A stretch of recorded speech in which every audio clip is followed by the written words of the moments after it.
মহামান্য সুপ্রিম কোর্টের হাইকোর্ট বিভাগে যে কোটা বিষয়ে রিট দাখিল হয়েছিল সেই রায়ের আজকে একটা অংশ যেটা অপারেটিভ পোর্শন বলে সেটা প্রকাশিত হয়েছে এবং এই রায়ের মধ্যে লক্ষণীয় যে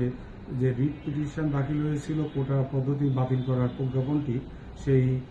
প্রজ্ঞাপনটি বাতিল করে রুল অ্যাবসলিউট করা হয়েছে এবং ডাইরেকশন দেওয়া হয়েছে যে আগে একটি রিট পিটিশন দাখিল হয়েছিল সেই রিটে কিছু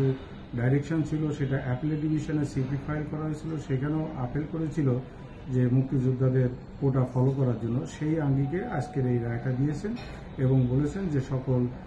মুক্তিযোদ্ধা এবং জেলা কোটা তারপরে নারী কোটা সহ যারা ট্রাইবাল তাদের কোটাও থাকবে। তবে এই জাজমেন্ট কোনোভাবে প্রভাবিত করবে না। সরকারকে বা রেসপন্ডেন্টকে আমাদেরকে একটা ডাইরেকশন দিয়েছেন যে যদি সরকার মনে করে এই কোটা পরিবর্তন